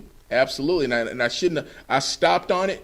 But you're right. Should have been went into it a little bit more. But yes, this is showing you the power of what they've done in the 34-year period. Now, understand, it says it masquerade as heterosexuals. You'll be shocked and frightened when you find out that your presidents and that your sons, your industrialists, your senators, your mayors, your generals, your athletes, your film stars, your television personalities, your civic leaders. Salakia, hold on a second here. Your priests are not safe. Listen to that now. Heterosexual figures, you assume them to be. They're not the safe people you thought. It says, we are everywhere. We have infiltrated your ranks. Be careful when you speak of a homosexual because we are always among you. We may be sitting across the desk from you. We may be sleeping in the same bed with you. Listen to that now. There will be no compromises. We are not middle-class weaklings. Highly intelligent, we are the natural aristocrats of the human race. And steely-minded aristocrats never settle for less. Those who oppose us will be exiled. Think about that now. This was 34 years ago. Those who oppose us will be exiled. So when you say something in this cancel culture era that we're in, if you say something about someone who is gay, guess what? It's a wrap for you. It's a wrap. Look at what they did with the baby. If you would have paid attention really to what the baby said, he didn't say the word gay or homosexual. He just alluded to if you are blowing rod in the parking lot, or if you don't have AIDS, then clap. And they persecuted him for that. So understand what they're saying here is happening. Let me continue to read. Let me continue this, and I'll get on you. It says here, we shall raise vast private armies, as Mishima did, to defeat you. We shall conquer the world because warriors inspired by and banded together by homosexual love and honor are invincible. Go ahead, Ak.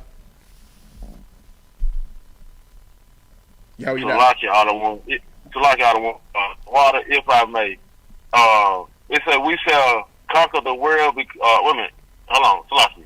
It said we are the natural aristocrats of the human race. I got a precept. Go ahead. John chapter 8, verse 44. It said, ye are of your father the devil, and the lust of your father ye will do. He was a murderer from the beginning, and abode not in the truth, because there is no truth in him. When he speaketh a lie, he speaketh of his own, for he is a liar and the father of it. Absolutely. Excellent precept. Excellent precept. And, for the sake of the time, there's a couple other precepts I want to bring out. I'm not going to stay on all of this. We'll have to go back to it. But everyone online, you can look up the Gay Manifesto and you can read this. And you will see everything that has happened today. Now, I'm going to read something here. It says, all churches who condemn us will be closed. Now, when it says all churches who condemn us will be closed, well, guess what? In order for that church to stay open, guess what they can't do? They can't condemn them. So look at all the churches now. Look at your gatekeepers. Look at the things that they preach on. Look at how they tell you love is love and how they don't mention anything of homosexuality so that they can stay open. It says our only gods are handsome young men. We adhere to a cult of beauty, moral aesthetic. Now, I'm going to continue. I'm going to scroll over some of this here. It says here, the exquisite society to merge will be governed by an elite comprised of gay poets. One of the major requirements for a position of power in the new society of homoeroticism will be indulgence in the Greek passion. Going back to the Greeks. Understand this. This right here is by design. It's not a mistake. It says here, any man contaminated with heterosexual lust will be automatically barred from a position of influence. Think about that. So if you are a heterosexual man, especially if you're black and you have a position of influence, if you have a position of influence, then more than likely you're on something homosexual. Let's look at Tyler Perry. All this money that he has, all the influence that he has, all the things that he gets to do. Look at Tyler Perry. He crossed that toll. So they didn't shut him down. He continues to do what he wants to do. It says, I'm skipping over some things, we shall rewrite history.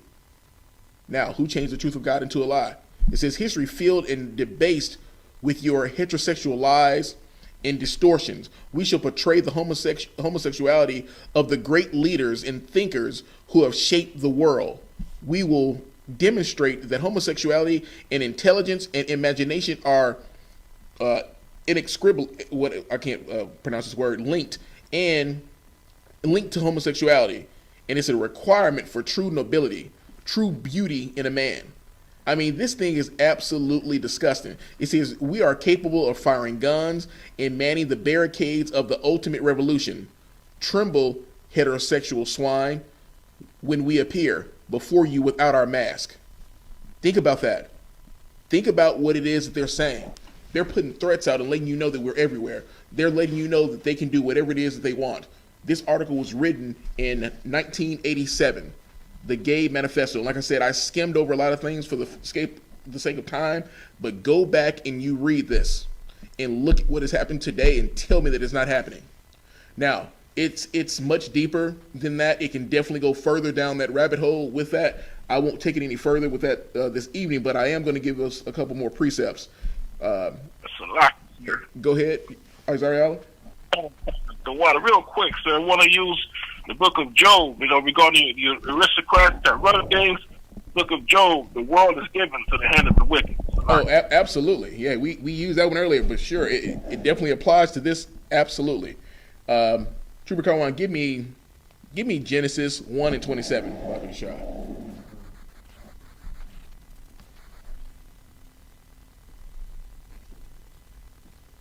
And we're going to get done here momentarily. Class got started a little bit late, so I'm taking advantage of that time that I'm going to make up, and we're going to end here shortly.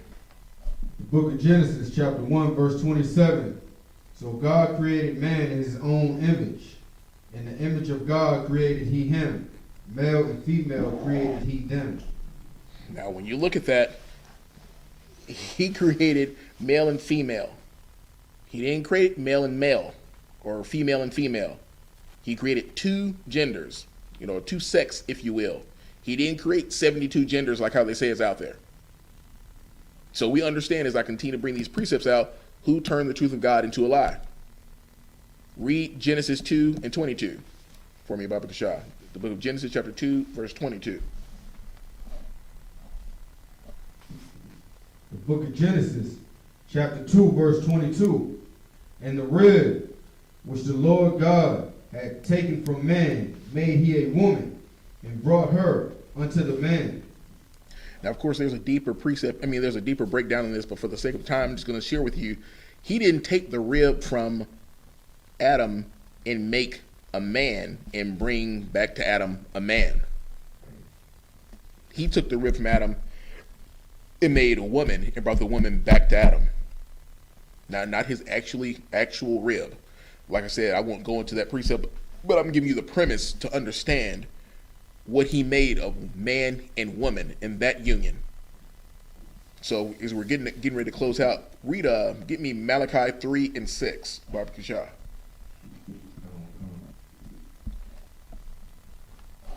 You're going to understand today that the white man is the devil that the Bible speaks of. What? We're going to understand today that he definitely changed the truth of God into a lie, and that we have to come back to these laws, statutes, and commandments. Go ahead and read that when you got it.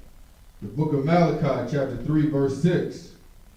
For I am the Lord, I change not. Therefore ye sons of Jacob are not consumed. Think about that. He is the Lord, he changes not.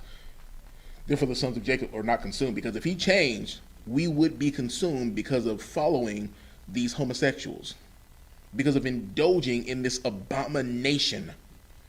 But we have an opportunity to come out of it. We have an opportunity to repent and turn away from this garbage. That's why we're not consumed. And he's talking to you, Israel. He's talking to everyone on this phone. He's talking to every Israelite that's watching in this class right now. And I'm going to close out with, give me Leviticus 20 and 13. This right here is to every one of you who are operating in any type of fornication, any type of homosexuality. This right here is to every one of you that are even thinking about it. Give me Leviticus 20 and 13. The book of Leviticus, chapter 20, verse 13. If a man also lie with mankind, as he lieth with woman, both of them have committed an abomination. They shall surely be put to death. Their blood shall be upon them. They shall surely be put to death. Their blood shall be upon them. We understand that HIV/AIDS, that's a blood-borne disease stemming from homosexuality. You will be put to death. You will die if you don't stop this act of fornication. If you don't stop this act of an abomination, you will die. You have been warned. You have been told by a priest and prophet here in the I.S.U.P.K. You've been warned. You have been warned. Take heed to the words that are coming out of my mouth, because they're not mine, they're the Most High's. Now, before I close out, one of the things that I want to share with you, and this is going to be off the topic of the conversation that we just had about the gay manifesto, the homosexual manifesto. This is something I want to share with the brothers here in class and anyone who is watching, and those of you who are on the phone. A few weeks ago, I was told that I thought I had a cyst on my neck. And what happened was I went to the doctor. They said, yes, a cyst, you need to have an ultrasound. So a week later, I go and I have an ultrasound. From that ultrasound, they called me back and told me that the results turned out that wasn't a cyst, that it was a mass in my thyroid. So from that, they sent me to another doctor, and that doctor went over with me what the mass was. And basically, from his professional opinion, because he'd been doing this for 26 years, is that from the size of it, because it's about the size of a golf ball, is that it's cancer. That's what he said. But to be sure, he said, well, we need to have a biopsy done, an ultrasound guided biopsy. Now, this doctor, of course, he told me these things. And of course, when I heard it, I was like, okay, well, you're saying that I have cancer. And he tried to soften the blow by saying, well, if you're going to have cancer, this is the one that you want to have. You know, no one wants to have cancer, but I understood what he was trying to do. Anyway, him saying to me that he was pretty certain that it was cancer that's something to me, because I then a week later had to go and have an ultrasound guided biopsy where they put needles in my neck to extract cells so that they could then test it to see what it is, to see for certain, you know, what stage it is, what type of cancer it is, those things. Well, I went on a Wednesday to have my biopsy. They rushed it, and I got my results back that Thursday evening they came in, but my phone had broken. So I had to get a new phone, and I didn't get that chart or the results back until Sunday when I pulled up the My Chart app, which will let you see those things. When I pulled the chart up and I read it, the results said that it was benign, that it was not cancerous. So I want to say Yahweh Yahweh Shai for that. I want to say Yahweh Yahweh Shai for Commanding General Yahanna for raising up the men that he has raised up, including Captain Rataziah, who I went to and spoke to about this the second I got this information, and he told me immediately that I would be fine. He said, you're good, Ak. Don't even sweat it. He said it as though he knew for certain, and he did, because it wasn't cancer. Although this doctor, in his medical professional opinion of 26 years of doing this, he was wrong. That shows you who the Most High is. Right. That lets you see who he is. So no, it is not cancer. It was benign. Now it is a mass that still has to be removed. It's a buildup of nodules in my thyroid will have to be removed, but it's not life-threatening. So I'm excited about that. I'm excited even more to be able to get out here and do this work for my people, to let them know that you have to follow these laws, statutes, and commandments, and you will live. Because if you don't follow these laws, statutes, and commandments, you will die. You will perish. Come into this truth and see what happens. Try it. Come into this truth and see. He says, test me. Try him. Because I'm fine. I feel wonderful. And I feel even more on fire, if you will, in the fact that I said, Most High, don't let this be cancer. There's work that I need to do. This is not the time for prophets to be dying. Well, it's not cancer. And I just want to share that with you so that you can be encouraged, and anyone that is watching this knowing you need to come into this truth. Come into this truth and follow these laws, statutes, and commandments. Come into the truth of the I.S.U.P.K under Commanding General Yahanna. And with that, I'm going to turn the class over to priest and prophet, the Pash Kaya.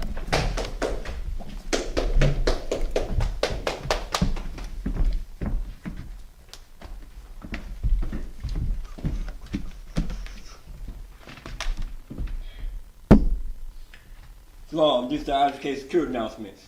With the I.S.U.K started at 1 West 125th Street, Hall, New York, room for a new brother and sister. When a new brother and sister come to the school, they are living for 6 months. They are to be saluted only. They are here to set themselves of the world. If they need transportation, the teacher will arrange it. After 6 months, if a brother or sister has an interest in a particular person, he or she must get permission from the head to speak to a brother or sister. There's another 6 months in which the brother and sister will court each other. After this 6-month period, the brother and sister will get permission from the head to marry.